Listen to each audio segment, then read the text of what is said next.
바이든 행정부에서 또 이런 발표를 한 게 있어요. 향후 5년간 미국에서 16만 킬로미터의 송전선을 갈아엎겠다라고 이제 발표를 했는데 16만 킬로미터면 서울 부산 거리에 400배 정도 길이의 송전선을 갈아엎거나 유지 보수해야 된다 이렇게 나온 거거든요. 네. 그래서 이게 어마어마한 규모라고 보시면 될 것 같고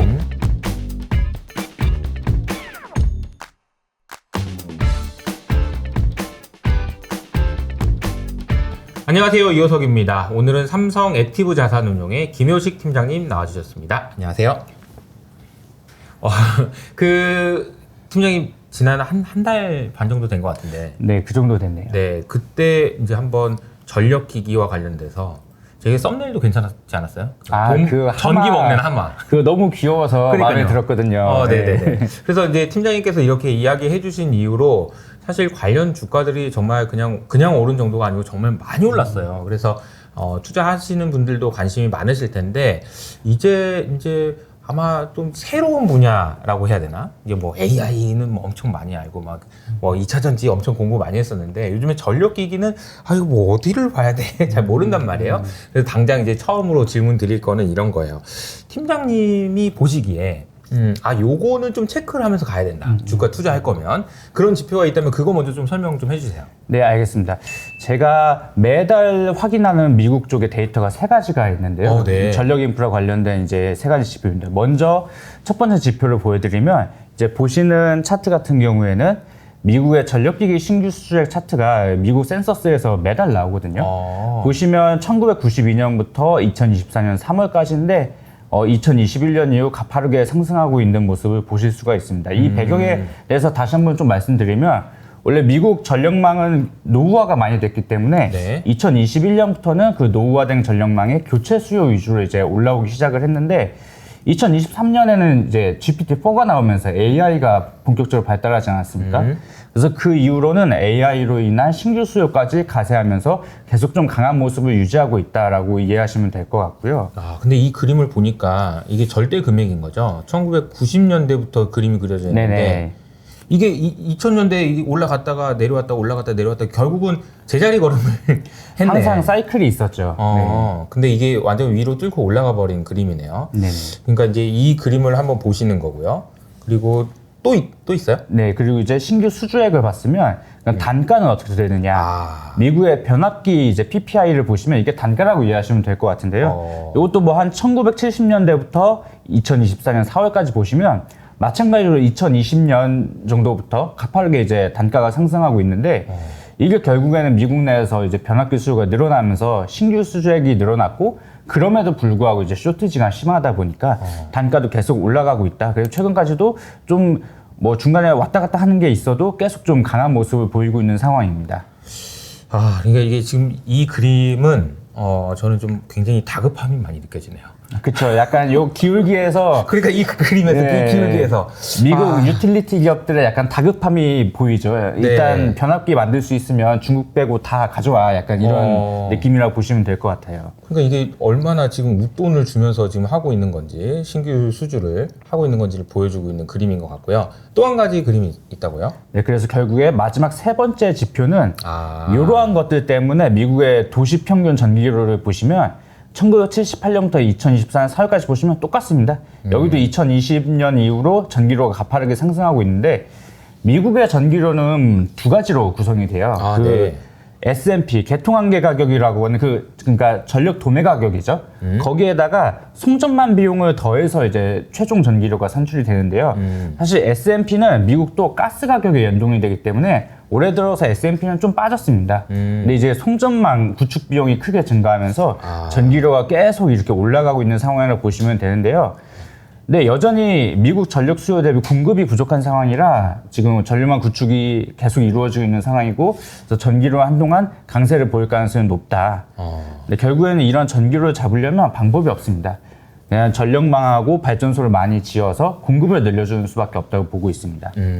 요거 전기료를 이렇게 비교해보면 어떨까 싶어요. 이게 사실 우리가 편의점에서 먹는 수많은 식료품 이런 것들도 원가들이 있잖아요. 그 원가가 S&P라고 한다면은 유통하는 사람들이 먹는 유통마진이 있죠. 유통마진이 있습니다. 근데 이게 이 유통마진이 엄청 올라가는 거지. 유통마진이 올라간 겁니다.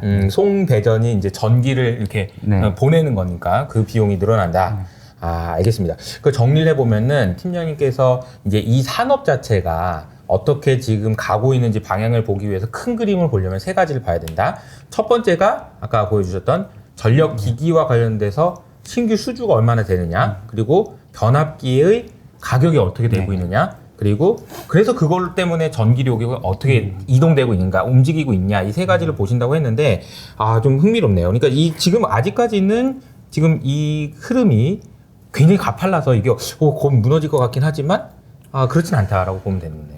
그렇죠. 아직까지는 이게 좀 상승세를 유지하고 있어서 저는 이 세 가지 지표가 모두 좀 추세적으로 하락하거나 해야 이 전력 인프라 구축이 어느 정도 마무리가 됐구나라고 생각할 수 있을 것 같아요. 네네. 그래서 아직까지는 이 세 가지 지표 봤을 때 아직까지는 업사이클에 맞는 것 같다라고 네. 판단하고 있는 상황이고요. 이게 이 그림을 제가 보다 보니까 궁금한 게 미국의 도시의 평균 전기료가 보니까 사이클이 있었네요. 과거에도 계절성이 있죠. 계절성이 있죠. 네, 연간 계절성입니다. 근데 요즘에 최근에 올라올 때는 이게 계절성을 무시하면서 가는 거네요.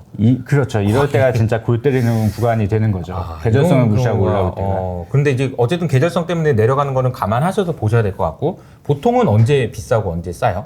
아무래도 여름철에 뭐 가스 수요가 늘어난다고나 하면 그 미국 내수 가스 유통 가격이 높아지면서 지역별로 좀 S&P가 상승하는 단가 경향이 자체가 있거든요. 올라가니까. 그러면 이제 전기료도 같이 좀 올라가게 됩니다.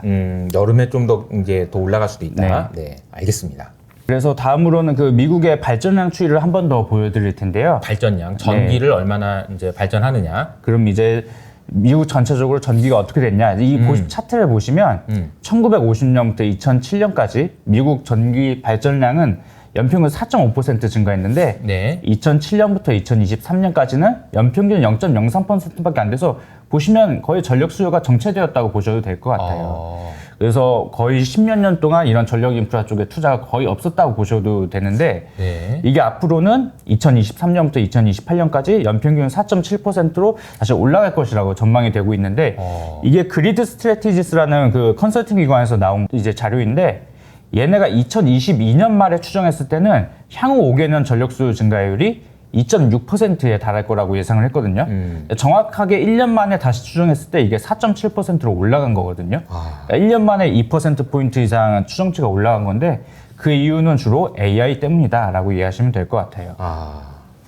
저는 근데 이 그림을 보면서 궁금한 게 사실은 2007년부터 2023년까지 안 늘어났던 게 좀 오히려 왜 안 늘어난 거예요?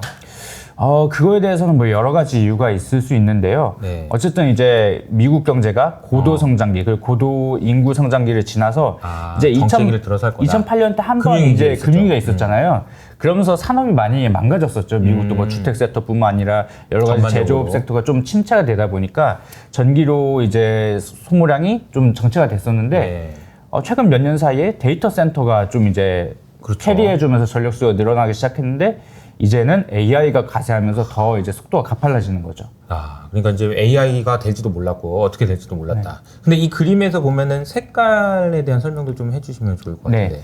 그래서 결국에는 석탄 발전소는 한 2007년 그때를 피크로 해서 석탄 발전량 계속 줄어들고 있습니다. 회색이요? 네, 어쩔 수 없이 이건 탄소 배출량도 많을 뿐만 아니라 이미 선진국에서는 석탄 발전소가 발전 단가의 경제성이 없어졌기 때문에 석탄은 뭐 계속 줄어들 수밖에 없고요. 근데 반면에 미국은 가스가 풍부한 나라지 않습니까? 맞아요. 그래서 천연가스 발전량은 크게 증가를 해왔고 이제 여기 원자력은 비중을 계속 유지해 왔습니다. 네. 계속 이제 수명 연장을 하면서 유지를 해왔고 여기 초록색 재생에너지는 꾸준하게 늘어나고 있는 상황이라고 보시면 될 것 같습니다. 네. 일단 발전량도 앞으로 전망이 밝은 정도가 크게 바뀌었다. 최근 AI 때문에 이걸 확인할 수 있는 자료인 것 같습니다. 그래서 앞서 말했던 거에 이어서 좀 설명을 드리면 미국에 그러면 전력망이 깔리고 난 다음에는 발전소가 이어서 설치가 돼야 되잖아요. 네. 그럼 그 발전소는 주로 어떤 것들이 될 것이냐 이제 궁금하실 텐데 요 차트를 한번 보시겠습니다. 요거는 미국의 최대 원자력 발전 사업자인 컨스텔레이션 에너지 IR 자료에서 따온 건데요. 보시면 앞으로 미국의 발전량은 풍력하고 태양광은 늘어날 것이라 보고 있습니다. 왜냐하면 미국이나 유럽 같은 선진국은 재생에너지의 발전 단가가 굉장히 저렴하기 때문에 풍력 태양광이 늘어날 수밖에 없고 가스는 이 회사에서는 좀 소폭 감소한다고 전망을 했어요. 오히려. 네. 근데 최근에 미국 전력 수요 늘어나는 것 때문에 가스의 중요성이 대두되고 있거든요. 그래서 제 생각에는 가스 발전량이 줄어들지는 않고 최소한 유지 이상 될 거라고 보고 있는 상황이고요. 석탄은 점점 없어지는 건 피할 수 없고요. 석탄은 이제 없어지는 거고 원자력 같은 경우에는 그 비중을 계속 유지할 것이라 보고 있습니다. 네. 이게 원자력이 굉장히 좋은 저탄소 에너지원이긴 한데 이제 신규 건설을 하려고 하면 돈이 굉장히 많이 드는 데다가 발주에서 준공까지 최소 10년 이상 걸리거든요. 그러다 보니까 이게 신규 건설은 사실 제한적이고 대부분이 노후 원전의 수명 연장 위주로 이루어진다라고 보시면 될 것 같습니다. 지난번에 한번 그 내용 자세하게 설명을 해주셨죠. 네, 수명 맞습니다. 연장 위주로 네. 갈 거다. 네. 조금 더 깊게 들어가서 네. 최근에 미국의 발전소 프로젝트들은 어느 정도 속도로 늘어나고 있나 그것도 한번 제가 자료를 찾은 게 있어서 보여드릴 텐데요. 네. 여기 표를 한번 보시겠습니다. 이 표 같은 경우에는 이게 어떻게 보는 거냐 하면 미국의 발전원별 개통 연결 신청 용량을 나타낸 건데요. 그러니까 뭐냐 하면 우리 발전소 지을 테니까 전력망에 연결해줘 라고 이제 신청한 물량이 얼마 되는지 기가와트 기준으로 이제 나타낸 거거든요. 아, 이게 발전소를 만들 때 이게 개통을 연결을 해야 된다. 네. 왜냐면 이게 파이프 라인이 없으면 만들어 놓고 전기 만들어 놓고 보낼 수가 없으니까 이게 연결 많이 하겠다라고 신청한 걸 가지고 맞습니다. 보면 어떻게 되는지 알 수 있겠네요. 네. 그래서 보시면 2014년부터 2023년까지 태양광이 정말 가파르게 많이 늘어나고 있고요. 여기 이제 빗금친 부분은 이제 태양광에다가 ESS를 더한 하이브리드 발전소라고 보시면 될 것 같고, 네. 여기 스토리지는 순수하게 그냥 ESS라고 보시면 될 것 같고요. 네. 여기도 마찬가지로 이 빗금친 지역은 뭐 태양광이나 풍력하고 연계한 하이브리드 스토리지라고 보시면 될 것 같고, 이 윈드도 꾸준하게 계속 늘어나고 있습니다. 풍력도요. 네, 여기 보시면 연한색이 이제 오프쇼 해상 풍력이라고 보시면 될 것 같은데요. 그래서 보시면 솔라, ESS, 풍력 다 가파르게 올라가고 있고 가스도 은근히 꽤 있거든요. 물론 예전만큼은 아니지만. 그래서 보시면 굉장히 가파르게 발전소 설치하겠다고 신청한 용량이 늘어나는 걸 보실 수가 있어요. 네. 이거를 한번 정리해서 다시 보겠습니다. 그래서 다음으로 보시는 차트는 그러니까 앞서 이렇게 신청한 용량들이 우리 언제 가동하고 싶어요라고 이제 신청을 하잖아요. 그래서 여기 프로포즈드 온라인이요라고 해서 언제 가동하고 싶은지도 이렇게 제출하게 돼 있거든요. 그거 보시면 2024, 25, 26년 요때 대부분 이제 우리 가동하고 싶어요라고 얘기를 하거든요. 보시면 역시나 솔라 가장 많고 스토리지, ESS 많고 풍력도 24, 25년 계속 늘어나는 걸 보고 있는데 네, 여기 보시면 신청 용량이 거의 뭐 한 3,400기가와트에 달하잖아요. 네. 근데 사실 2023년에 미국 태양광 풍력이 합쳐서 한 40기가와트 정도 깔았거든요. 그러니까 사실 요 신청한 용량이 다 설치되진 않아요. 왜냐하면 단순히 사업성 검토 단계인 것들도 있을 뿐만 아니라 전력망 부족 때문에 사실 이게 다 설치가 되진 않습니다. 근데 중요한 거는 발전소를 건설하겠다고 나서는 사람들이 이렇게 많이 늘어나고 있다라는 게 이제 중요한 거고요. 그래서 이거를 과거랑 한 번 더 비교를 해보면 보시는 표는 왼쪽은 2010년이고 오른쪽은 2023년인데 보시면 2010년에는 이미 설치된 발전소가 972기가와트고 이제 개통 연결을 신청한 게 462기가와트였거든요. 네. 근데 2023년을 보시겠습니다. 이미 설치된 건 1279기가와트인데 우리 발전소 짓고 싶으니까 개통 연결해 주세요라고 한 게 2598기가와트인 거예요. 와. 이게 다 설치가 되진 않더라도 이 정도로 발전 프로젝트에 대한 수요가 엄청나게 늘어났다는 거죠. 그러니까 결국 정부 입장에서는 발전소 설치가 이렇게 많이 늘어나고 싶어 하는데 그럼 전력망이 없어서 못하는 상황이잖아요. 그러니까 전력망 투자에 좀 전력 투구할 수밖에 없는 상황이 됐다. 이거를 보시면 쉽게 이해하실 수 있을 것 같습니다. 이 그림이 엄청난 그림이네요, 이게. 그렇죠. 그러니까 이미 깔려져 있는 발전소보다도 훨씬 더 많은 줄이 있다는 거네요. 맞습니다. 그러니까 지금 보면은 음식점에 맛집인데 지금 이제 밥 먹고 있는 사람이 12명인데 네, 지금 그렇죠. 밖에 줄 서 있는 사람이 25명이에요. 네, 25명이죠. 물론 그 중에서는 포기하고서는 그 중간에 같이 있는 이탈하는 사람도 사람도 있겠지. 있을 거예요. 근데 계속 서 있는 사람도 있고 또 새로 줄 서는 사람들도 있을 거라는 얘기죠. 그러네요.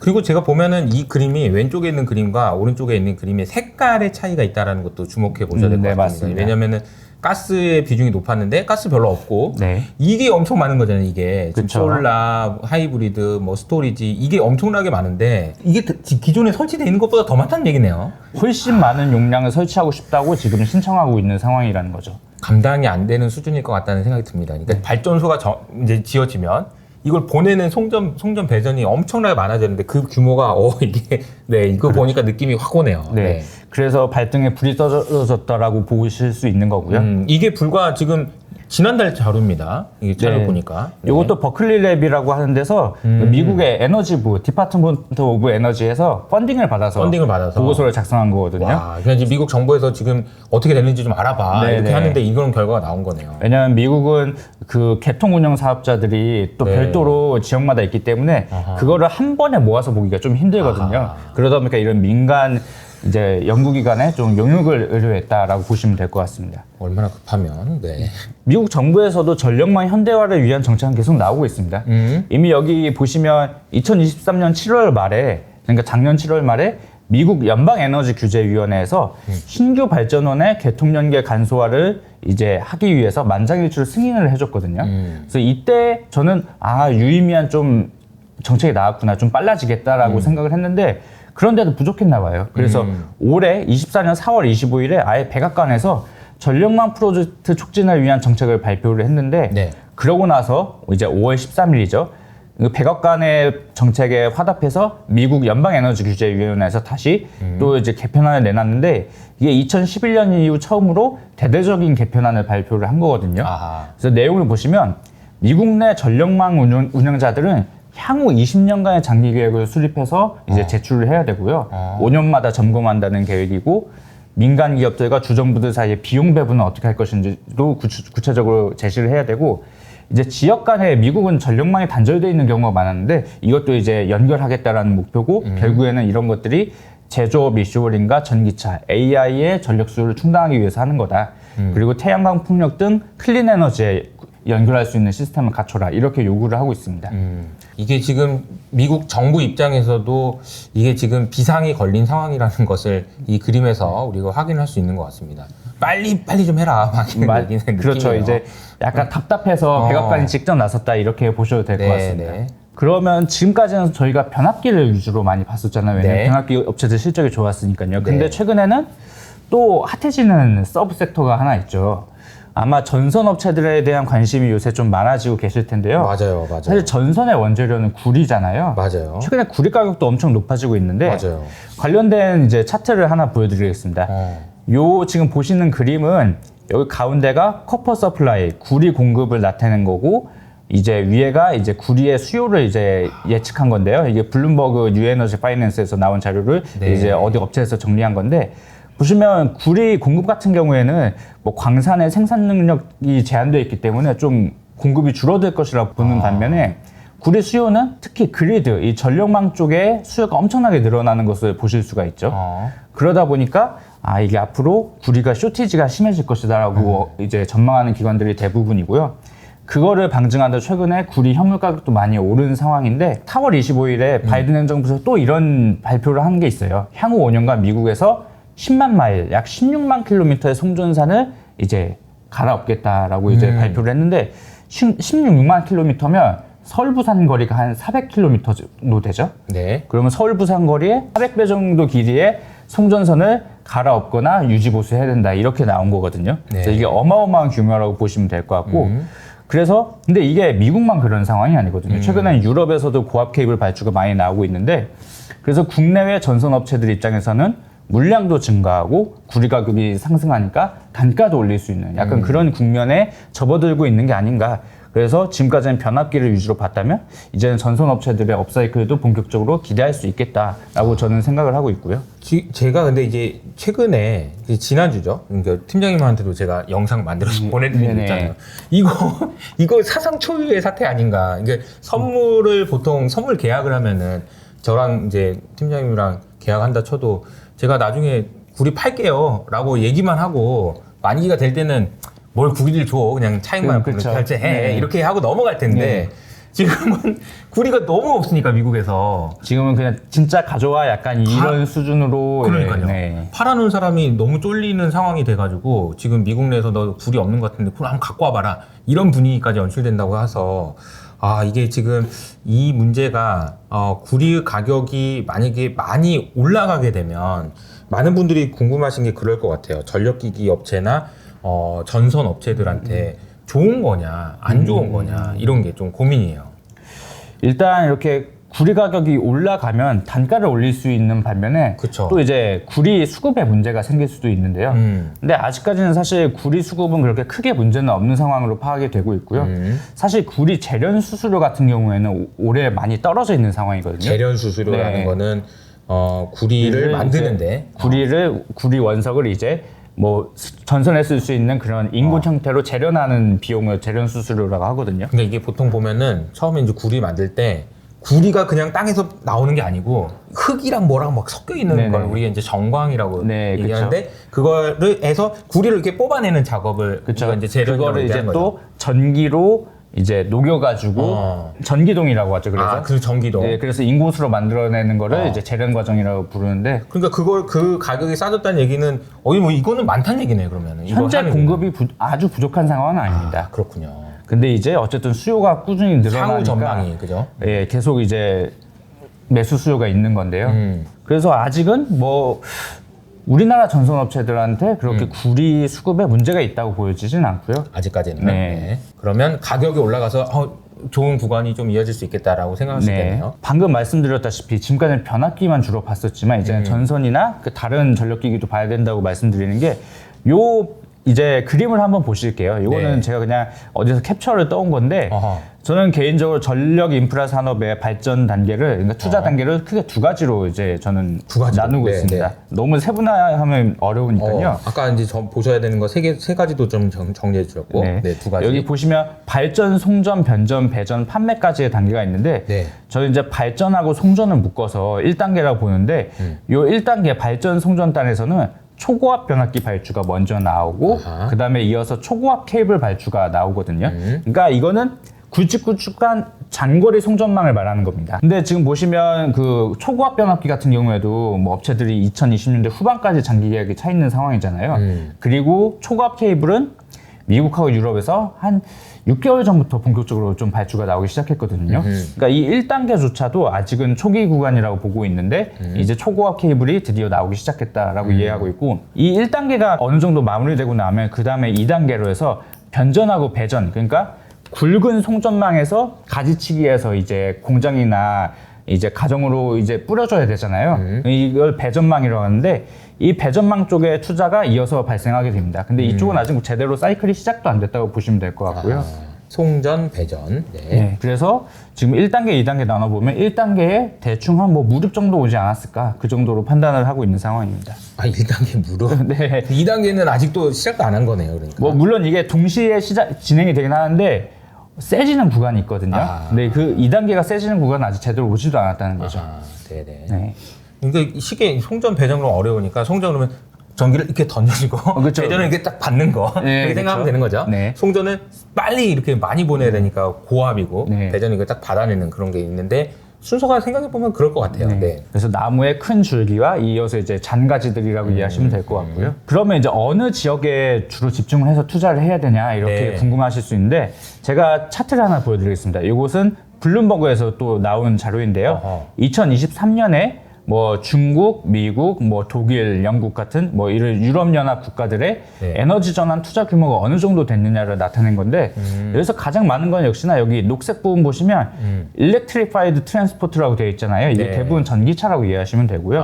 여기에 파란색 부분, 파란색은 이제 리뉴어블 에너지, 재생에너지 발전소를 말하는 거고 여기 하늘색 부분이 파워그리드, 전력망 투자를 말하는 건데요.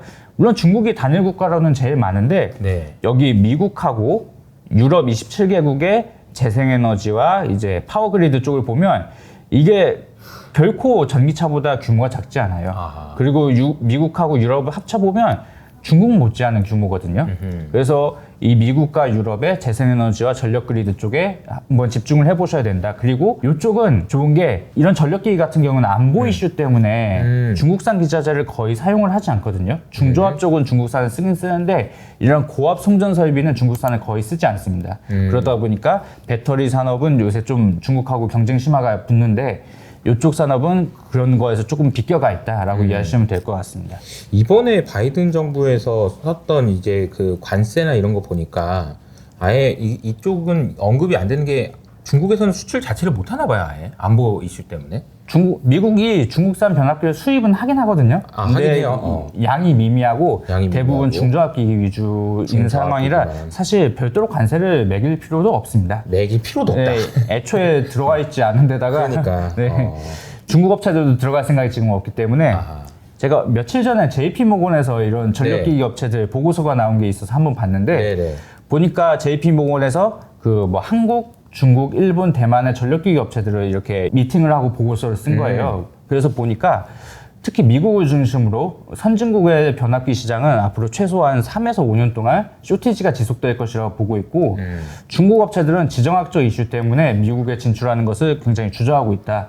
이렇게 얘기를 하고 있거든요. 그래서 앞으로 몇 년간 피크아웃은 그렇게 크게 걱정하지 않아도 되는데 중국 업체들과의 경쟁도 그렇게 걱정할 필요는 없다. 네. 이렇게 생각을 하고 있습니다. 네. 물론 이제 산업의 피크아웃이 뭐 3년, 5년 걸린다고 하더라도 주가의 피크아웃은 좀 더 빠를 수는 있어요. 좀 더 빠를 수도 있죠.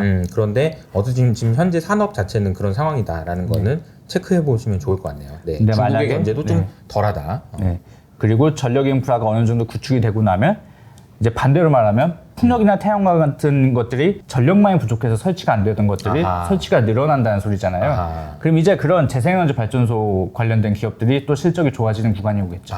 그래서 이렇게 계속 좀 스위칭할 수 있는 기회가 이 네. 산업에서는 계속 있을 것이다 라고 이해하시면 될 것 같습니다. 저는 그 팀장님 말씀하신 게 너무 중요한 포인트인 것 같아요. 우리가 단순히 전력기기 해가지고 그냥 다 좋아 이런 게 아니고 순서가 있다는 순서가 거잖아요. 있죠. 순서가 있다는 거고 그 순서를 우리가 명확하게 알고 있으면 주가의 흐름을 보면서 얘 올랐네? 그 다음 얘네? 이런 걸 알고 있으면 되는 거니까, 그죠? 네. 그리고 더 뒤에는 이건 제 뭐 뇌피셜에 가깝긴 한데 미국의 전력 유틸리티 기업들 중에 최근에 미국은 민간 기업들이 이제 전력망을 소유하고 있는 경우가 많은데 이게 만약에 전력망이 고장 나서 스파크가 튀잖아요. 네. 그렇게 해서 산불이 나고 그러면 손해배상 책임을 떠안게 되는 기업들이 꽤 많은데 요새 아하.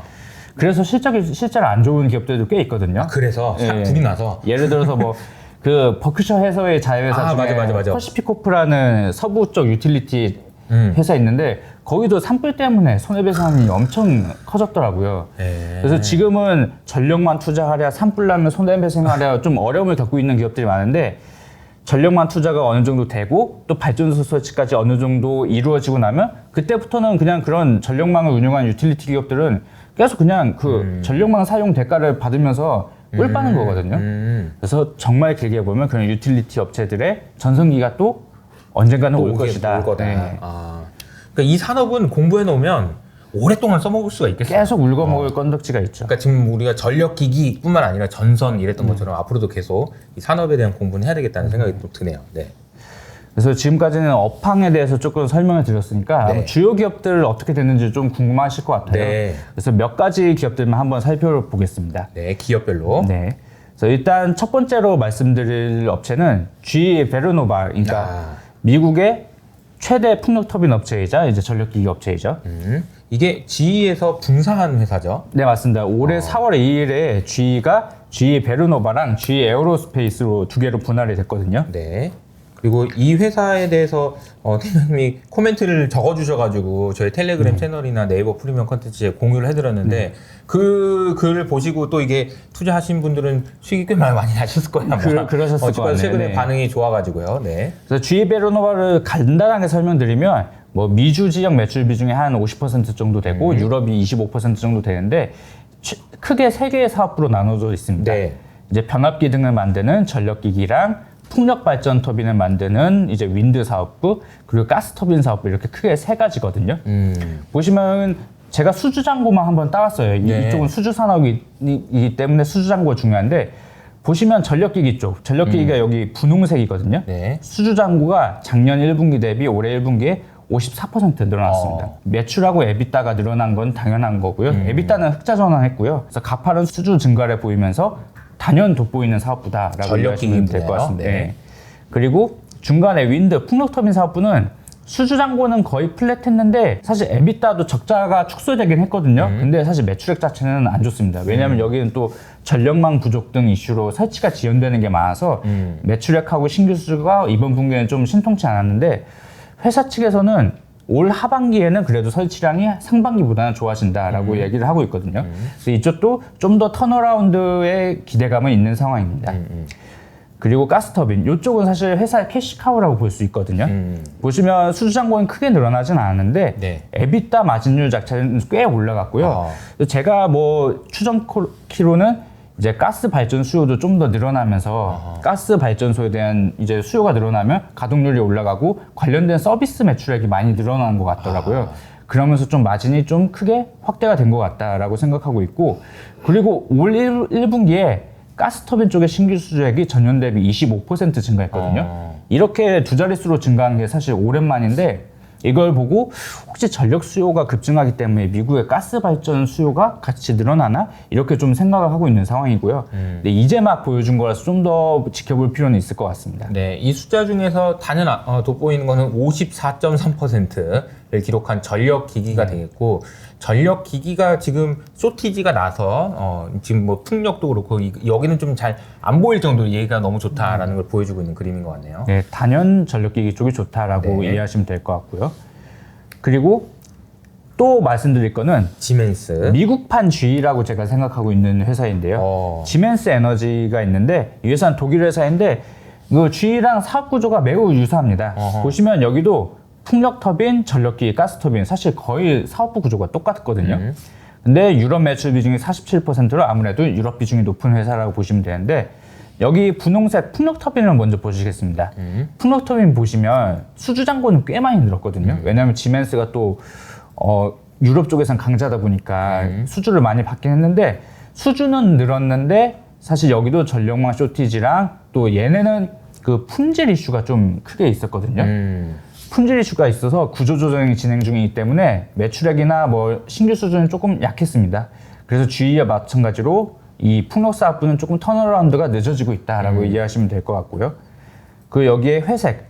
회색은 이제 전력기기 사업부인데 여기도 수주 잔고가 52% 증가했습니다. G랑 거의 똑같은 흐름이라고 보시면 될 것 같고, 그래서 지멘스 에너지의 지금의 실적과 수주를 견인하는 것은 마찬가지로 전력기기다라고 이해하시면 될 것 같아요. 네. 그리고 가스터빈도 이 회사의 캐시카우입니다. 캐시카우 역할을 톡톡히 해주고 있는데, 근데 G와 다른 점은 올 1분기의 신규 수주액이 전년 대비 마이너스 21%, 전분기 대비 마이너스 17% 감소해서 G처럼은 사실 가스터빈에서 신규 수주는 아직 나타나지 않고 있어요. 근데 혹시 모르죠. 여기도 이제 G처럼 뒤늦게 수주가 올라올 수도 있다라고 생각을 하고 있어서 앞으로 이 가스 사업부를 G랑 지멘스는 좀 잘 봐야 될 것 같고요. 요 그림이 그대로 왜 지멘스를 유럽의 G라고 얘기했는지 알겠네요. 앞에랑 비슷한 사업부도 상황입니다. 비슷하고 그 사업부의 전력기기가 상황도 비슷하죠. 네.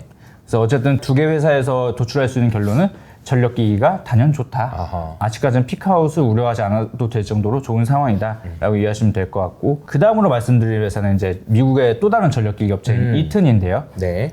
이튼 같은 경우는 고압 쪽 제품보다는 중저압 쪽 제품이 많긴 한데, 어쨌든 이 회사의 수주잔고 한번 보시면 수주잔고가 계속 꾸준히 늘어나다가 올 1분기에 또 QOQ로 꽤 많이 늘어나는 것을 보실 수가 있죠. 네. 그리고 이제 전력기기 사업부의 마진도 보시면 글로벌로 이제 봤을 때도 마진이 계속 올라오고 있는 상황인데, 미주주 지역의 영업이익률만 따로 따보면 올해 1분기에 영업이익률이 29%까지 올라왔어요. 엄청나게 올라갔구나. 사실 미국 산업재 기업 중에서 이 정도로 영업이익률 나오기가 쉽지 않거든요. 영업이익률이 29%면 네, 사실 얘네 몇 년 전만 해도 20% 초반 간신히 됐거든요. 불과 한 2019년만 해도 20%가 안 되던 마진이었는데 네. 거의 뭐 한 10%포인트 가량 이익률이 올라갔다고 보시면 될 것 같습니다. 이게 또 너무 좋으니까 이게 또 이게 피크아웃 아니야 이런 얘기 항상 나오긴 하겠지만 항상 나올 수 있죠. 그래서인지 이 회사가 또 IR 자료에 여러 가지 많이 써놨어요. 네. 친절하게. 그래서 하나 더 보여드리면, 이번에 실적 발표자에서 가장 재밌었던 장표 중 하나인데, 그래요. 이 회사가 데이터 센터 엔드 마켓, 그러니까 데이터 센터에도 전력기기가 다 들어가잖아요. 네. 그쪽 시장의 성장률 전망치를 원래는 2022년부터 25년까지 CAGR 16%로 전망하던 거를 이번 분기에는 CAGR 25%로 상향을 했고요. 그러니까 전력기기 쪽의 수혜가 생각보다 세다라는 것을 이제 의미를 하는 거죠. 네. 왜냐하면 그 AI 데이터 센터는 전력 소모가 많다 보니까 들어가는 제품의 스펙도 좀 높아져야 된대요. 좀 더 고전화 고전율 이제 견뎌야 되기 때문에 제품 스펙이 올라가고 이제 단가도 올라가는 효과가 있다고 얘기를 하고 있고, 이거는 아마 저번에도 보여드렸던 차트 같은데, 이번 1분기에도 또 이제 북미 지역의 전력 인프라 프로젝트를 업데이트를 한번 해줬거든요. 보시면 2021년부터 24년 1분기까지 북미 지역에서는 누적 1.2조 달러. 그러니까 우리나라 돈 한 1,650조 원 정도 되죠. 엄청나죠. 예, 그 정도 규모의 전력 인프라랑 제조 프로젝트가 생겨났고 이 중에서 16%만이 착공에 들어간 상황이라 멀티 이어 런웨이 앞으로 몇 년간은 계속 좋다라고 얘기를 하고 있습니다. 물론 이 중에서도 뭐 취소되는 것들이 한 10% 정도는 된대요. 근데 그럼에도 불구하고 규모가 어마어마하다라고 이해하시면 될 것 같습니다. 여기 보니까 연방 정부에 연관돼 있는 프로젝트가 54%라고 하니까 또 이게 또 정부에서 또 이거 강압적으로 밀어붙이는 것도 좀 있나 봐요. 그 결국에는 이 IRA 인플레이션 감축법이나 IIJA 인프라법, 네. 그 칩스 반도체법 같은 반도체법. 거에서 세공제 혜택을 많이 주다 보니까 관련된 프로젝트들이 본격적으로 늘어났다라고 보시면 될 것 같습니다. 그 다음에는 최근에 핫해지고 있는 전선업체 중에서 네. 한 업체를 이제 소개해 드릴 텐데요. 아마 대부분이 좀 낯서실 거예요. 프리즈미안이라고 하는 이탈리아 전선업체가 있는데 사실 이 업체가 글로벌 전선업계에서는 1위입니다. 2024년 매출액 기준으로 글로벌 1위 회사고요. 그렇군요. 요거는 제가 24년 1분기 실적 자료로 따온 건데 여기가 보시면 그 트랜스미션 사업부, 그러니까 송전망 사업부의 이제 실적을 나타낸 건데 매출액은 사실 거의 늘지 않았어요. 근데 에비타 마진율이 꽤 높아진 것은 이제 믹스가 개선되면서 초고압 케이블이나 해저 케이블의 단가 상승이 일어나면서 마진이 회복이 됐고 더 중요한 건 여기 오른쪽에 백로그 수주 잔고입니다. 수주 잔고 보시면 21년 말, 22년 말, 23년 말, 그리고 올해 3월 이렇게 보실 수 있는데 작년 말 대비 올해 3월 말에 수주 잔고가 QOQ로 70%가 증가했어요. 이게 대부분 서브마린, 이제 해저 케이블이 많았다라고 보시면 될 것 같고요. 그래서 유럽은 이제 해저 케이블 업황이 좀 본격적으로 턴하기 시작한다라고 이해하시면 될 것 같고 이 업체 말고 프랑스의 넥성스라고 하는 전선업체도 있는데 그 회사에서도 올 하반기부터 유럽 해저 케이블 납품이 좀 본격적으로 늘어날 것이다라고 이야기를 하고 있는 상황입니다. 유럽에서도 좋은 소식이 이어지고 있습니다. 그리고 이렇게 해상풍력 프로젝트 향으로 전선 발주가 늘어나면 얘네들은 이제 마진이 좋은 해저 케이블 위주로 하는데 그러면서 육상하고 또 이어야 되잖아요. 그쵸. 육상용 케이블 수주를 또 한국이나 뭐 그런 일본 업체들이 또 받아오기 시작해요. 얘네들이 다 하진 못하니까 그런 격가지 발주가 우리나라로나 일본으로 나오면서 또 실적 개선에 실마리가 되고 있다라고 보시면 될 것 같습니다. 네. 이제 마지막으로 보여드릴 업체는 미국의 유틸리티 태양광 업체인 퍼스트 솔라인데요. 네. 미국 태양광 업체라고 하면 대부분이 솔라이트나 인페이지 에너지를 많이 떠올리실 거예요. 아시는 분들은. 네. 근데 그 업체들은 사실 주택용 비중이 높은 업체거든요. 근데 사실 지금 주택용 태양광은 고금리 여파에 좀 수요가 부진한 상황입니다. 수요가 안 좋은데 유틸리티 태양광은 전혀 다른 상황입니다. 왜냐하면 22년 8월에 IRA가 통과되고 나서 유틸리티 태양광 쪽에 발주가 세게 나왔거든요. 그래서 퍼스트 솔라의 실적도 여기 보시면 23년 1분기 대비해서 올해 1분기에 매출액도 크게 늘어났지만 영업이익도 크게 늘어났고 영업이익률은 한 자릿수였던 게 거의 30%까지 올라갔거든요. 그 정도로 이제 이익이 좋다고 보시면 될 것 같고 그리고 또 퍼스트 솔라의 그 모듈 판매량하고 이제 평균 단가를 보시면 판매량도 증가했지만 ASP가 안 떨어져요. 오히려 약간 상승 추세를 꾸준하게 유지하고 있는데 사실 폴리실리콘 모듈 같은 경우는 가격이 급락을 했거든요. 왜냐하면 중국발 폴리실리콘 공급 과잉이 심하다 보니까 중국산 폴리실리콘을 많이 쓰는 태양광 모듈들은 가격이 많이 떨어졌는데 이 퍼스트 솔라의 모듈 같은 경우는 폴리실리콘을 쓰는 게 아니고 카드뮴 텔루라이드 화물 반도체 기반 제품이라 좀 다른 데다가 IRA 세제 혜택을 온전히 받으려면 이 퍼스트 솔라나 뭐 그런 미국에 공장 있는 업체들 거를 많이 써야 세제 혜택을 풀리 받을 수 있거든요.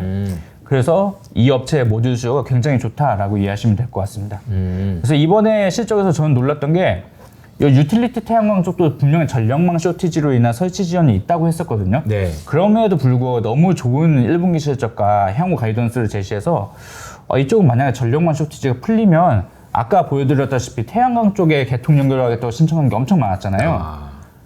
그러면 이 업체 실적이 더 좋아지지 않나라고 그렇게 보고 있는 상황이고 또 올해 6월부터 그 미국에서 관세 제도가 좀 바뀌죠. 원래 중국 업체들이 동남아를 통해서 우회 수출하던 게 많았는데 그거를 다시 관세를 때리겠다고 이제 예정이 되어 있는 상황이라 지난주에 나온 얘기예요, 그죠? 네. 그렇죠. 여기 본격화될 텐데 관세가 그러면 뭐 퍼스트솔라나 하나솔루션처럼 미국에 공장 있는 업체들의 수혜가 더 강해질 것이라고 보고 있습니다.